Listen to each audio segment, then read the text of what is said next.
Assalamualaikum warahmatullahi wabarakatuh.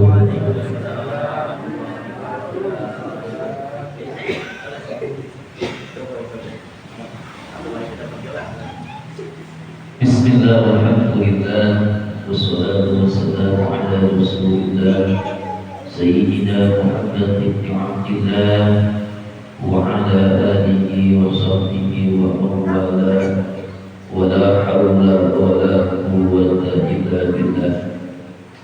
Hadratul mukarramin wal mukarramin yang sama-sama kita hormati, wabil khusus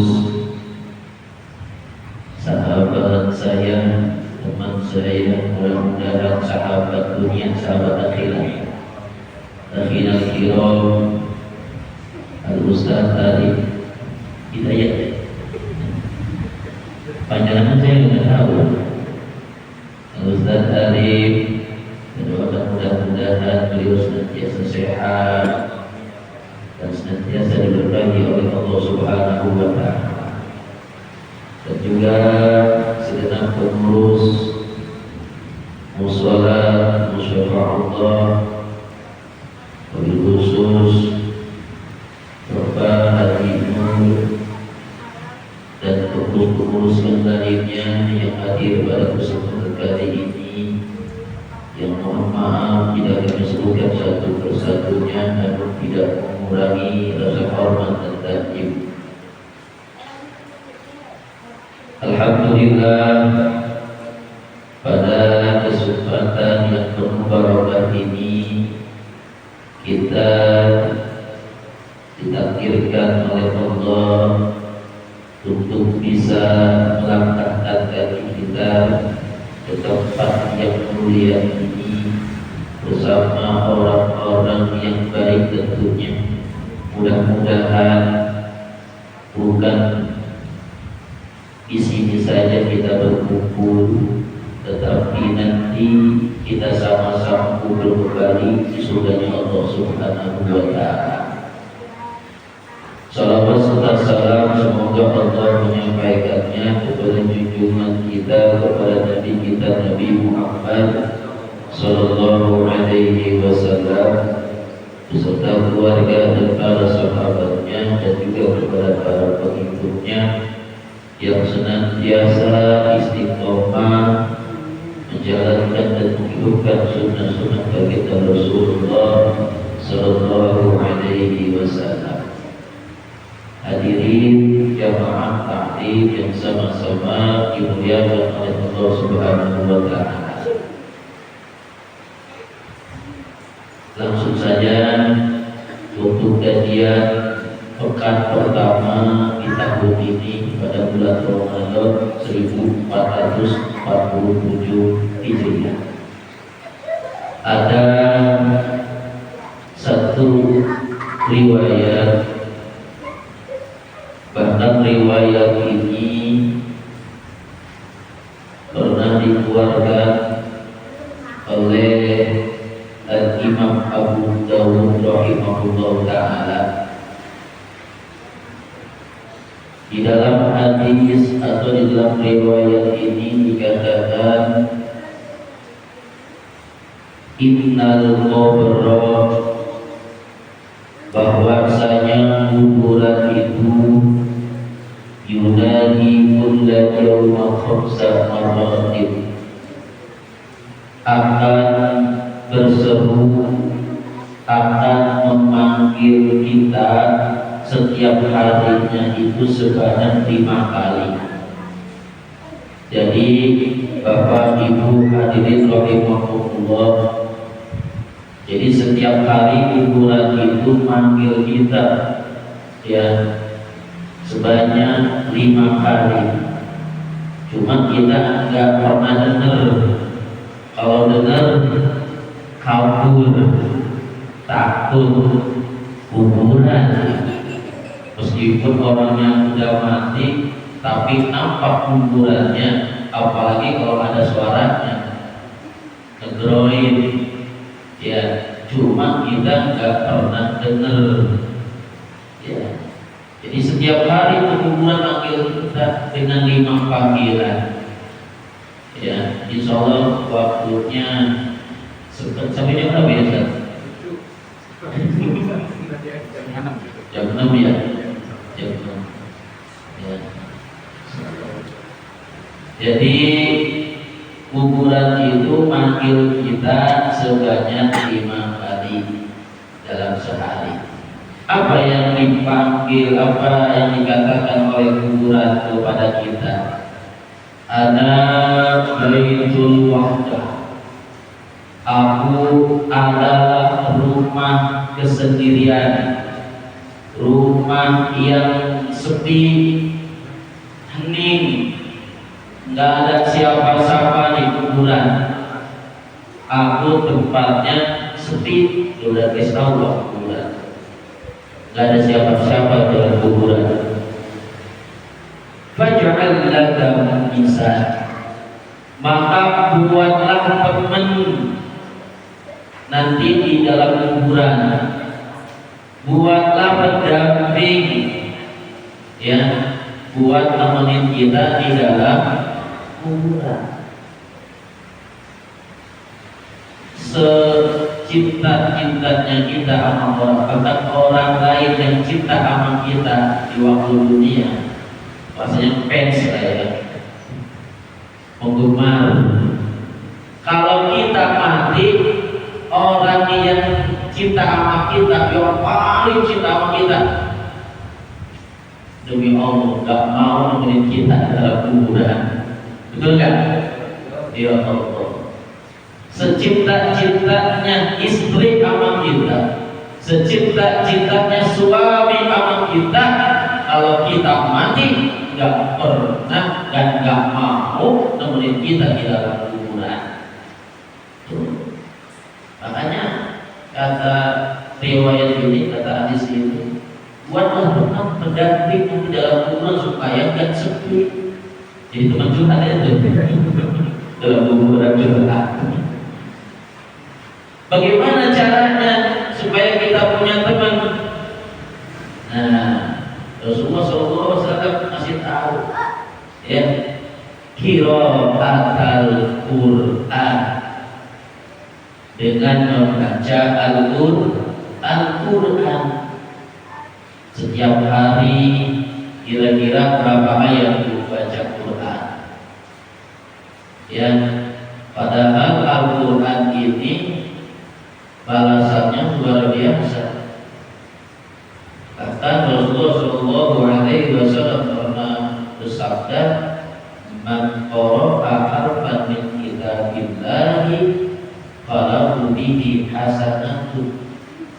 Ya, jadi siapa saja yang membaca Al-Quran satu huruf saja, Allah akan balas satu kebaikan, dan satu kebaikan itu akan dilipat gandakan menjadi 10 kali kebaikan. Tuh. Satu huruf, Pak, alif lam mim itu berapa huruf? 3 huruf, 3 kali 10, 30 kebaikan. Sehari kira-kira bisa kita berbuat baik 30. Kayak lu ya, wali rasa kebaikan gitu. Tapi 30 kebaikan dengan membaca Al-Quran itu keutamaan dari kita membaca Al-Quran. Satu huruf aja kalau balas 10 kebaikan. Makanya di dalam kitab An-Nasaihul Ibad, karya daripada Al-Imam Ibnu Hajar Al-Asqalani yang disarahi oleh Syekh Nawawi Al-Bantani, asli Indonesia, itu asli orang Banten yang pernah jadi Imam Haramain di Mekah. Ulama, ya Allah, ulamanya luar biasa, ilmunya luar biasa, ya. Syekh Nawawi, beda ya, ada Syekh Nawawi, ada Imam Nawawi, ya, beda. Kalau Syekh Nawawi ini tinggal di Banten, ya, Tanah. Kemudian kita bisa berziarah nanti. ya ke rumahnya, kalau makamnya di sana di Mekah ya, bukan di Banten, makamnya dekat istrinya Rasulullah Siti Khadijah Al-Kubra. Masya Allah, orang Indonesia kuburannya dekat sama Ahlul Bait. Ya Allah. Ya, jadi di dalam kitab An-Nasaihul Ibad, Syekh Abdullah Ibn Mubarak pernah berkata, man qara'a kulla yawmin mi'ata ayatin, siapa saja yang membaca Al-Quran setiap hari itu 100 ayat, faqad adda haqqal qiraah, maka sungguh ia sudah menunaikan haknya Al-Quran. Jadi minimal kita itu membaca Al-Quran setiap hari 100 ayat. Dikasih ada kasih dosisnya tuh, 100 ayat sekali. Begitu banyak lainnya emang. Kadang-kadang dengan nonton HP daripada Al-Quran ya. Gitu.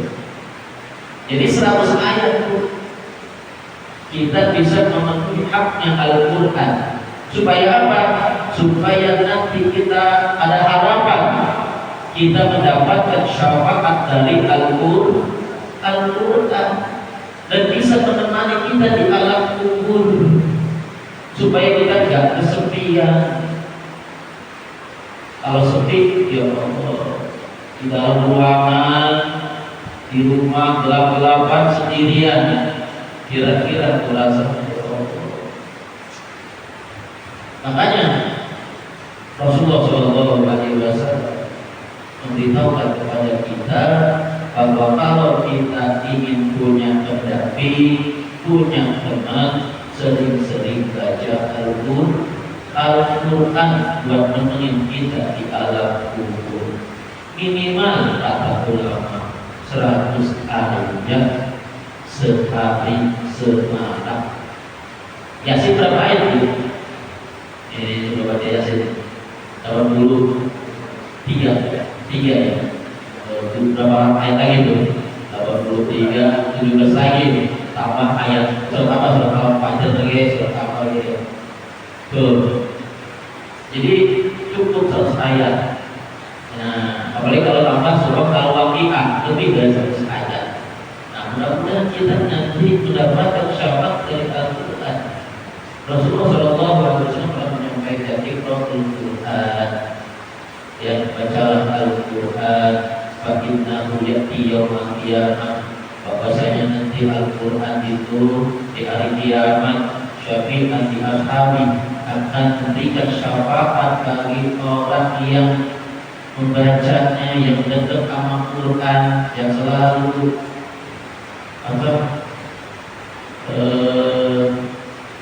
ya jadi temannya lah sehari-hari Al-Quran. Minimal tadi 100 ayat dalam sehari semalam. Bahkan ada riwayat yang mengatakan siapa saja orang yang membaca Al-Quran 100 ayat, maka dianggap dia tidak lalai, bahkan sebagai orang yang taat kepada Allah dan Rasulnya. Orang yang membaca Al-Quran sebanyak 100 ayat. Ya, jangan kalau orang kepanjangan itu ayatnya. Yang juz 30 lah. Yang penting kita sudah memenuhi haknya Al-Quran. Itu ada dosisnya. Bahkan Al-Quran itu kata Rasulullah SAW di dalam kitab Suratul Nasihin dikatakan afdhalu ibadati ummati qiraatul Quran. Jadi membaca Al-Quran adalah ibadah yang paling utama umatnya Rasulullah SAW. alaihi wasallam. Jadi bukan hanya membacanya saja sebagai ibadah, Bu, Pak, memandangnya pun jadi ibadah. Kita musafir seperti itu, musafir kita buka, tapi dulu nggak boleh, ya. Kan dalam surah Al-Waqiah, ya, la yamassuhu illa Allah. Jadi tidak boleh orang memegang mushaf sebelum dia suci. Ya, wudhu dulu. Kalau punya hadas kecil, kalau punya hadas besar, mandi dulu. Jangan langsung megang Al-Quran, ya, dosa, ya, gitu ya. Meskipun bahasanya diganjel tuh, nanti dibagi dipakai lam, ada lam jalan ada apa gitu kan, tetap itu termasuk megang juga, gitu. Jadi memandangnya saja itu menjadi nilai ibadah. Ya, ada hadisnya, ada khamsatinal ibadah. Ada 5 perkara yang termasuk ibadah. Salah satunya apa? An-nadharu ilal mushaf, memandang mushaf Al-Quran. Bagaimana kalau HP? Nah, HP beda dengan mushaf, makanya kurang berkah kalau kita membaca Al-Quran di HP. Boleh, silakan kalau tidak ada mushaf. Tapi lebih berkah kita membaca Al-Quran di mushaf langsung, bukan di HP, gitu ya, paham ya? Bahkan Al-Quran ini menjadi laknat tersendiri, bahkan bisa dilaknat oleh Allah kepada orang yang membaca Al-Quran. Nah, siapa mereka? Salah ya. Termasuk ibu-ibu nih. Ibu-ibu berapa orang ibu-ibu? Kalau sehari biar kebagian membacanya ibu-ibu, ada bapak-bapak. Makanya saya sedikit kan kajiannya biasa bisa kan gitu. Ya. Jadi ada orang yang membaca Al-Quran dilaknat sama Allah. Siapa mereka? Yang termasuk ibu-ibu. Contoh, malam-malam ini suami itu pengen, ya, dijemput, tapi masih baik baca Al-Quran, masih baik ada Al-Quran. Padahal suaminya tuh pengen. Tuh, kalau dia menolak ajakan suami, maka ketika dia baca Quran, bukan pahala yang dia dapatkan, bukan taat yang dia dapatkan, tetapi laknat dari Allah Subhanahu wa Ta'ala. Bukan hanya Quran saja, bukan hanya membaca Al-Quran saja, sholat tahajud. Kalau suami tadi tuh pengen, tuh udah stop dulu, ya, deketin suami, samperin suami kira-kira senyum-senyum suami, dibilangin. Tapi kenyataannya beda ya. Padahal udah jelas-jelas banget itu, ya, yang ibu itu, ya, bahkan, ya, nanti di hari kiamat perempuan itu dihisab itu bukan hanya sholat saja yang ditanya, itu suami juga nanti ditanya, ya. Awwalu ma tus'alul mar'atu yawmal qiyamah, pertama kali akan ditanya seorang perempuan itu pada hari kiamat an sholatiha wa an fa'liha, di dalam kitab Uqudul Zain, ya, ditanya sholatnya bagus enggak, kalau bagus aman. Terakhir suaminya ditanya nanti, suaminya ridho enggak jadi, enggak aman. Awalnya masuk surga jadi masuk neraka. Lantaran apa? Suaminya enggak ridho sama istrinya. Ya Allah, makanya jangan macam-macam membantah suami. Sedikit aja suami cemberut, Allah ya kali Allah sama malaikat yang murka sama perempuan. Kalau si perempuan ini, si istri ini tidak memenuhi keinginan dan kebutuhan daripada suaminya, ya.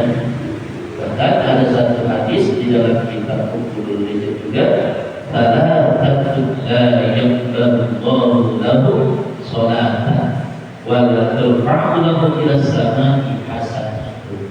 Jadi ada 3 golongan yang tidak akan diterima, ya, sholatnya dan bahkan kebaikan-kebaikannya itu tidak diangkat ke langit. Siapa mereka? Salah satunya adalah wal mar'atu safitu 'alaiha zawjuha hatta yarda. Salah satunya adalah seorang istri, seorang perempuan yang dimurkai oleh suaminya. Lantaran tadi hidup baik ada mau tuh, kecuali hatta ya suaminya sudah ridho. Aman kalau suaminya ridho, aman. Emang kalau istri mah gampang Bu masuk surga, nggak usah banyak-banyak amalan. Ada 4 kata Rasulullah Shallallahu Alaihi Wasallam. Yang pertama buat ibu-ibu, kalau ibu-ibu melaksanakan sholat 5 waktu sehari semalam, subuh, zuhur, asar, maghrib, isya dikerjain itu, kemudian puasa di bulan Ramadan, kecuali haid bisa dikodok nanti di bulan Ramadan. Yang ketiga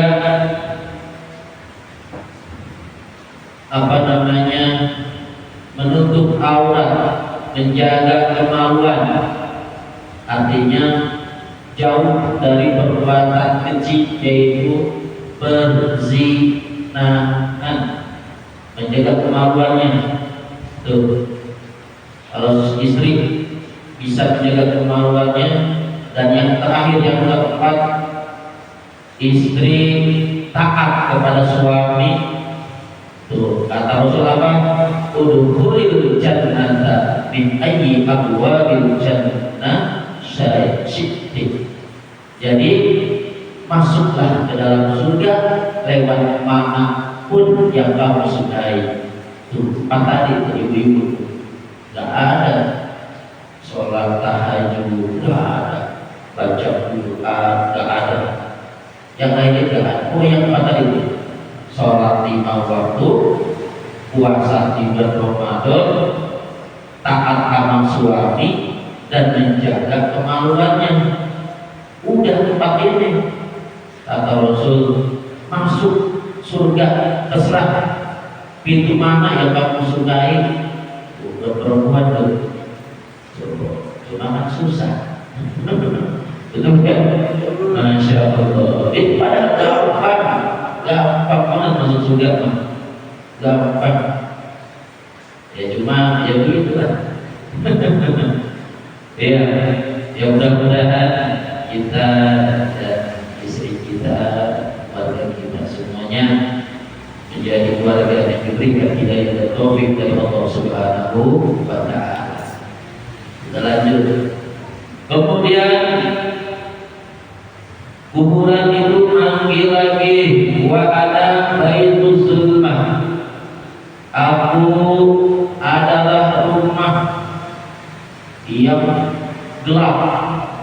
nggak ada lampu, nggak ada PLN, nggak ada di kuburan, nggak ada. Ya, maka fanawwir fiyya bi sholatil laili, maka terangilah diriku, maksudnya kuburan, dengan apa? Dengan sholat malam, bangun tahajud, habis bobo, ya, bangun sholat witir, sholat hajat, terserah. Ya, mau 2 rakaat, 4 rakaat, ditutup dengan witir, itu boleh. Ya, dengan sholat malam. Buat nerangin apa? Nerangin alam kubur kita supaya tidak gelap.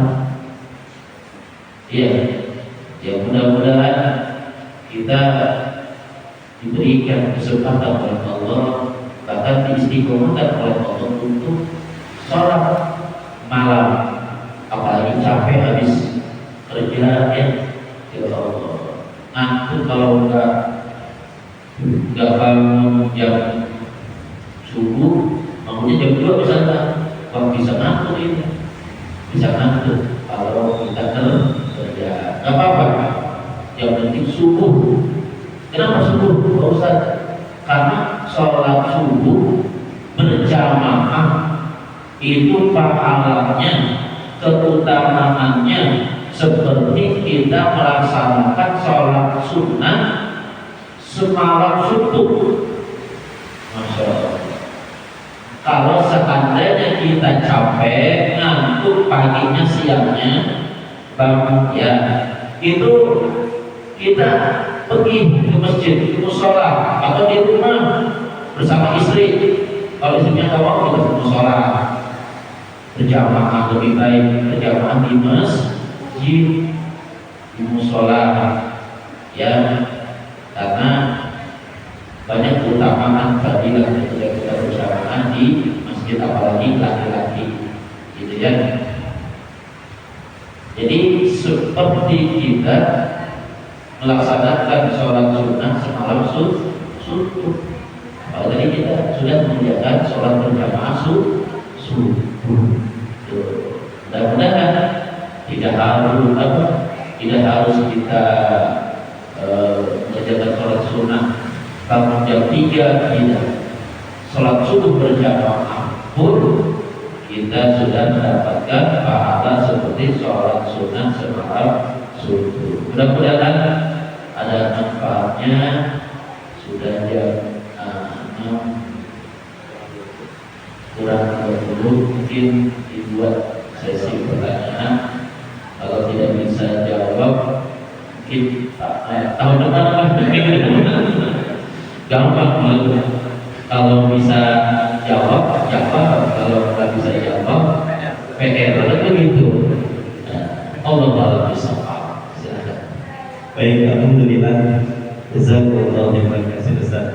Baik para jamaah sekalian, masih ada waktu sekitar 20 menit. Insyaallah kita lanjutkan dengan sesi tanya jawab. Boleh terkait dengan pembahasan kita pada kesempatan pagi hari ini atau di luar apa pembahasan kita pada pagi hari ini.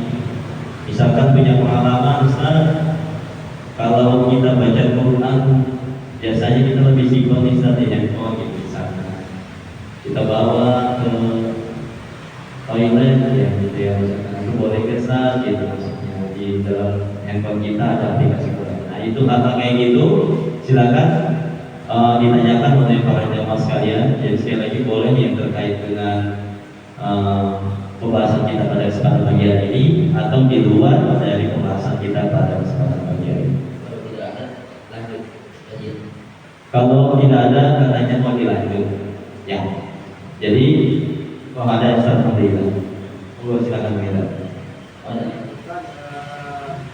Seandainya kita membaca Quran itu kata-kata kurang lancar, bagaimana gitu Ustaz?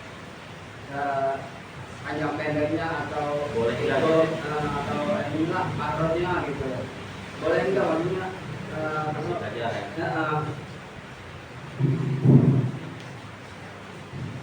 Baik, bismillahirrahmanirrahim. Ada pertanyaan, kalau kita membaca Al-Quran masih terbata-bata, ini sudah disampaikan oleh Baginda Rasulullah SAW. Siapa saja yang membaca Al-Quran terbata-bata, maka pahalanya 2, dapat 2 pahala, lumayan daripada nggak pernah baca sama sekali. Tapi kita terus belajar, jangan sampai sudah terbata-bata tidak mau belajar. Nah ini kan masalahnya. Gak apa-apa, Allah akan memaafkan kita. Ya, la yukallifullahu nafsan illa wus'aha. Jadi kesanggupan kita sampai mana Allah tahu. Cuma kita tetap berusaha untuk belajar, untuk berilma minal mahdi ilal lahdi. Kalau kita belajar itu nggak mudah dan kuat. Kalau dulu kita mati terus belajar, masih ada perlu di dalam diri kita, kita masih ada kewajiban untuk belajar dan terus belajar. Itu. Tapi nggak apa-apa, insya Allah dengan niat kita lillahi ta'ala, insya Allah termasuk orang-orang yang nanti kelak akan mendapatkan syafaat dari Al-Quran. Yang penting tetap berusaha menjaga wajah. Di dalam hati kita ingin ada urusan gitu, tapi kita Gak apa-apa. lancar banget Iya. Al-Quran gitu. Yang penting jangan pakai speaker. Masalahnya begitu. Iya, jangan pakai speaker. Cukup di mana, di pojokan atau di rumah. Apa? Gak apa-apa. Kan kalau kita kan belum bisa apa-apa pakai speaker, pakai keyboard. Iya. Kenceng lagi begitu. Iya, ya. Makanya nanti belajar dulu, insya Allah Allah mudahkan. Makanya jangan kita mengandalkan usaha kita saja. Doa Allah, ya Allah, mudahkan lisan saya supaya saya bisa membaca Al-Quran dan berikan kesempatan bersama guru yang bisa membimbing saya untuk bisa membaca Al-Quran. Kira siapa gurunya? Ada nggak gurunya? Google. Ya kan belum sampai mau lagi tahu kan belajar itu. Iya, gitu ya. Jadi jangan kita belajar sendiri, jangan tetap sama guru. Ya. Atau kalau ada yang mengajarkan Al-Quran di mana, ya kita takutnya kita kesalahan kita membaca Al-Quran dosa gitu loh. Enggak, kalau kita dibarengi dengan belajar. Tapi kalau kita tidak belajar, dosa. Karena itu tidak belajar. Makanya belajar. Kan kata Rasulullah, kalau orang yang masih terbata-bata dapat 2 pahala, artinya tidak ada larangan. Gak boleh orang yang terbata-bata baca Quran baru, gak boleh. Kalau tidak Kadang juga takut gitu membaca Al-Quran, kalau takut diajak atau gimana gitu, dosa gitu. Karena kesalahan baca Al-Quran yang iya, itu ada itu keterangan ya. kalau diajak loh. Iya, bagi siapa saja yang membaca, memang fardu ain, hukumnya fardu ain membaca Al-Quran dengan tajwid. Gitu. Kalau orang yang membaca Quran tanpa menerapkan ilmu tajwid, maka dosa, hukumnya haram. Tapi kalau kita dibarengi dengan terus belajar sama ada gurunya, Allah maklumi insyaallah ya. Allah kan Allah luas kasih sayangnya buat hamba-hambanya. Yang penting kita ada niat sungguh-sungguh untuk belajar. Oke. Alhamdulillah. Boleh silakan. Maksudnya gini ya, hampir sama kayaknya. belum bisa bisa baca Al-Quran 100 ayat sehari ini. Iya, iya. Cuman nggak tahu artinya gimana. Iya. Iya. Ini kita baca apa tapi nggak tahu artinya. Hafalan gitu. Rata-rata kan begitu. Ustaz. Iya, iya. Jadi saya sampaikan, ada beberapa kalimat amalan, gitu ya. Ketika kita membaca tanpa tahu artinya, itu dapat pahala. Kalau nggak lupa ada 4 ya. Yang pertama itu membaca Al-Quran salah satunya. Meskipun kita tidak tahu artinya, tidak tahu maknanya, tetap dapat pahala karena membacanya sebagai ibadah. Kan memandangnya aja itu ibadah. Baru pandang doang nih. Bismillahirrahmanirrahim. Udah selesai. Tuh, baru pandang doang nggak baca. Apalagi baca. Tapi kalau nggak tahu artinya kan jadinya bacanya kurang. Nah, itu lebih mantap kalau tahu maknanya. Jadi kayaknya masuk ke hati hati gitu. Iya, betul. nyerok Iya. Nyerok. Kalau hafalan kadang-kadang udah ketusan hafalan. Iya, jadi salah satu yang mendapatkan pahala tanpa tahu artinya itu membaca Al-Quran, sholawat. Kita sholawat tahu artinya nggak? Belum tentu, tapi dapat pahala. Sholawat. Terus apa lagi? Hasbunallah wa ni'mal wakil, ni'mal maula wa ni'man nasir. Kita tahu. Kadang-kadang kalau baca Quran kan yang saya dengar ya rata-rata tuh dicari enaknya aja gitu loh. Suaranya itu gimana juga ya. Pilih-pilih. Enggak, suaranya diambil enaknya aja tuh, panjang pendeknya enggak kurang diperhatiin gitu. Tadi belajar, yang belajar. Selagi ruh ada di dalam diri kita, kita ada kewajiban untuk belajar atau minimal nanya. Ini ada Ustaz Karim, Pak Haji Nur, ada saya, boleh mumpung ada saya tanya atau ke rumah dan iya, terus apa ya. malu di sini mah ya rumah bapak kakak. Silakan belajar, tanya. Jadi sesuatu yang tidak tahu ilmunya maka harus tanya. Kalau malu bertanya kalau dia tidak tahu, perbuatan tercela itu, perbuatan mazmumah, perbuatan buruk bagi seorang santri pelajar ketika tidak tahu tapi malu untuk bertanya, itu perbuatan tercela. Makanya nanya, sering-sering bertanya, insya Allah lama-lama jadi bisa. Kan kalau kita nggak tahu jalan, alamatnya kemana? Nanya nggak? Nanya, coba Google. Itu tahu kan Google. 10 meter ke depan belok kanan. Ya Allah. Ya kalau di sini rata-rata kadang-kadang gitu kebiasaan gitu berapa meter, ininya panjang pendeknya enggak. Ya makanya jangan pakai speaker dulu. Ya kalau masih tahap belajar, karena yang mendengar bacaan kita ketika kita pakai speaker musola masjid itu sebagian ada yang ngerti. Yasin aja harus tahu. Iyanya 2 harokat, simnya 6 harokat. Ya, nggak boleh kembali. Iyanya 6 harokat, simnya 2 harokat. Yasin, nggak punya ilmunya ini. Yasin. Nah begitu. Kalau dengar dari rumah kan rata-rata kan itu orang ngajinya di mana sih? Kan begitu.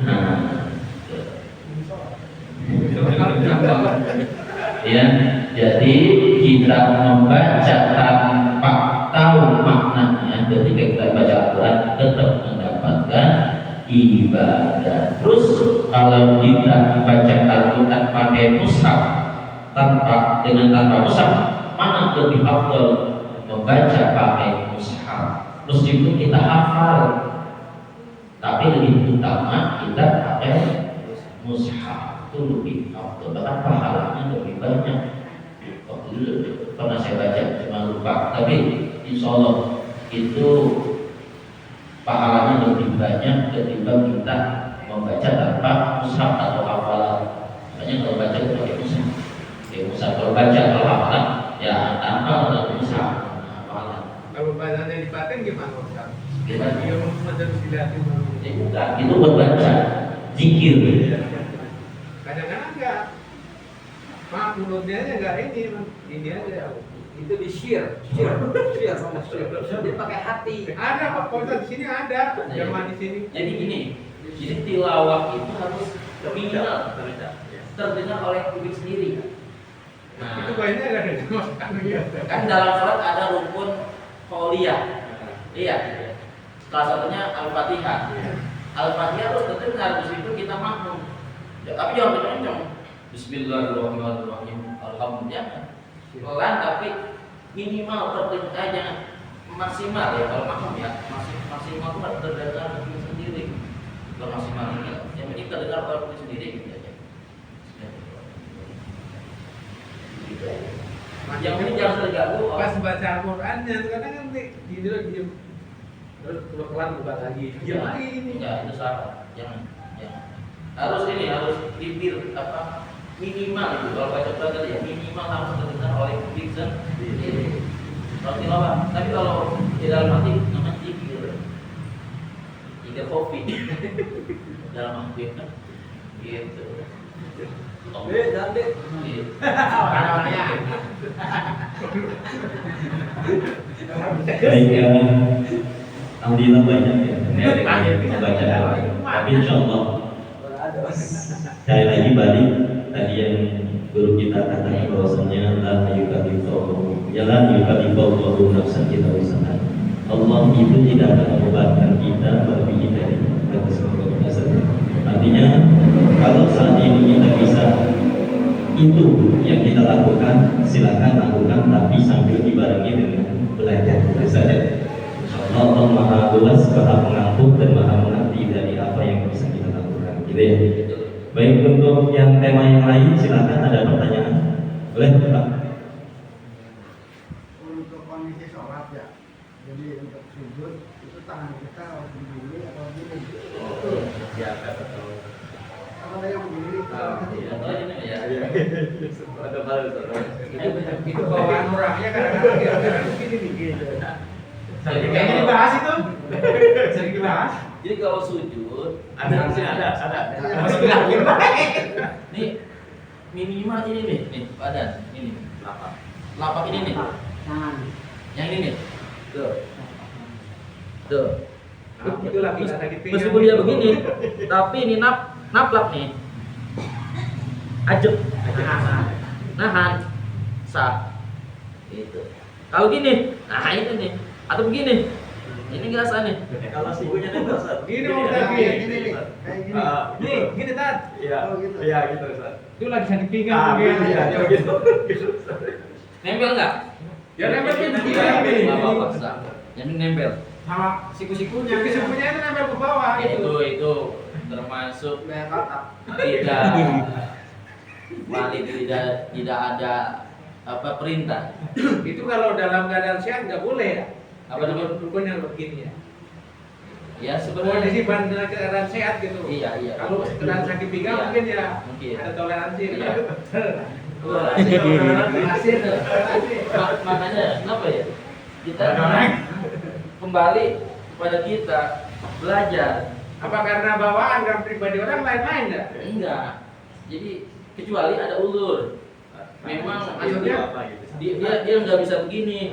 Kalau jadi harus begini dia tangannya. Ada penyakit atau apa gitu. Apa kalau sehat nggak boleh? Nggak boleh, harus tahu. Tapi kan kondisi pribadi orang kan lain-lain, ada yang begini, ada juga yang begini. Selagi bisa perbaiki itu. Karena kan kita kepengen menjadi insanul kamil, jadi insan manusia berhak lebih baik. Kalau dia nggak dikasih tahu masih begitu, namanya apa? Dapat. Cuman kadang-kadang normal, kadang-kadang gitu loh nggak. Oh, jadi tergantung gitu. Iya, kalau lagi mood enggak. Benar hari ini, benar gitu. Iya, kadang-kadang Besok. kalau lagi begini. Oh, iya. Ada ya waktu itu. Artinya selain yang nempel, Jauh. nih, selain Nah, ini kan nempel, besin. boleh. bisa gaya gimana kepada, cuma caranya itu Perlu diperbaiki. Ya di sini nggak ada yang ngajarin begitu, siapa gurunya gitu. Nah, belajar di sini menurut saya tuh semua itu masih dasar-dasar aja, Iya. sholat, baca orangnya, itu aja sebenarnya. Iya. Kalau udah itu bener, menurut saya kan yang lain ngikutin gitu loh menurut saya. Iya. Amalan-amalannya tinggal ngikutin, nyempurnain gitu loh. Yang saya tahu. Nanti ya bisa nanti ditanya kembali. Boleh, bisa. Apa lagi? Udah cukup ya. Jadi selagi dia nempel sah, kecuali tapakannya nggak ada. Tadi begitu tadi gimana? Nah, gitu. Dan nggak mungkin laporannya nggak ada. Untung mungkin dalam Islam kan dia mencuri misalkan ya, dipotong ini tangannya. Gitu. Mungkin gini, nggak bisa dia punya telapak tangan. Gimana mau ini? Begini boleh. Ada wudhu, ada sholat, ya itu nggak apa-apa. Tapi kalau kondisinya masih bisa diperbaiki, Kalau yang begini imam gimana Pak? Berarti nggak satu semua dong. yang mana? Yang begini kalau jadi imam. Tadi Kalau selagi dari dia nempel, kalau mabok, saya kan masih selagi nempel, ini masih cukup sampai. Tapi kalau misalnya saya kan Iya, kita ini. begini, Enggak. nah ini, kayak tadi, iya nggak apa-apa. kayak macam gimana sih? Seperti apa ya kalau begitu ya? Kayak anjing begini. Kalau ini udah bisa menyentuh. Kita bersin lagi. Jadi sama satu caranya itu enggak sesuai apa yang diajarin para ulama gitu. Rasulullah SAW. Sunnah sujud kan ada berapa tujuh kan? 7 ini rukun. Sedangkan ini nggak pakai sunnah kan? Kalau begini kan? Enggak termasuk. Iya, sujud itu satu, Iya. dua, Dua. tiga. Termasuk. Dan